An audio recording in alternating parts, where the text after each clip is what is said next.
In many ways, Bob started this movement 50 years ago when he spoke up about prohibition. And it was important for the family that Bob and Bob's family be part of the end of prohibition. And so that's what led us to launch now.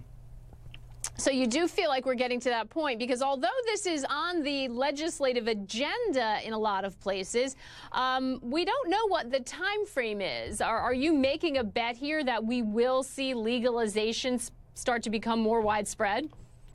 Yeah, so we look at this as a global movement. We're seeing change happening rapidly. You know, the end of prohibition or legalization was on the ballot in 5 locations in the U.S. A few weeks ago, and it received a majority of the vote in all 5 jurisdictions.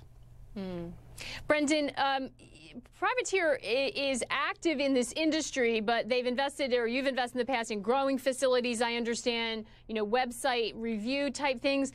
Why actually move into the product space? That strikes me as carrying more risk or more due diligence. You have to worry about supply chain, quality control. Why go into that area? Why not just get the outlets? So in other countries outside of the U.S., we're very close to the product. We've invested about $20 million in a Canadian company that produces, processes, packages, and distributes medical cannabis. It was time for us to participate at the global level with this brand because we felt that Marley Natural could be a brand that would fuel change, that would accelerate the end of prohibition. Every brand has a story. Bob Marley's so well known, but I understand from what I was reading that you weren't entirely convinced about that in the beginning. You thought maybe it was a little bit too cliched. What changed your mind?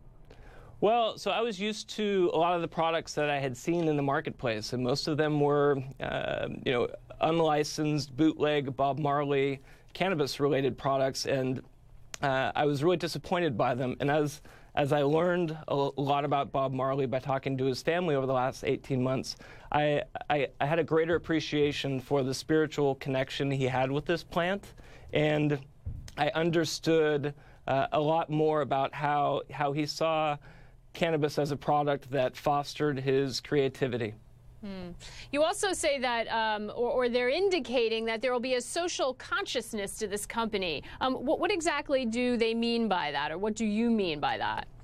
So for us, it's really important that this brand is focused on people who have been most harmed by prohibition, and so we're working with a number of charities, and we will make philanthropic contributions to individuals and communities who have been harmed by prohibition. So it would be individuals in Mexico who have been harmed by the war on drugs. It could be people in the United States who have been incarcerated and have had their rights to vote or their rights to get student loans taken away from them. Brendan, what's investor interest like here? I think a lot of people are sort of viewing it with interest from the outside, not exactly sure, you know, when the legislative process is going to catch up. What have you seen in terms of investor interest? You know, we've been swarmed over the last 18 months. And what's interesting about this industry is that in the U.S., it's somewhere between a $40 and $50 billion industry. And then worldwide, it's around $150 to $200 billion industry without any public companies, without any Fortune 500 companies, without really any involvement by Wall Street. And so that means it's a wide open field, it's a green field, and it enables companies like ours to move very quickly. Our investors come from all over the world. They come from the far right, they come from the far left. They're all interested in a financial return, but they're also interested in a social return measured by ending the harms caused by prohibition.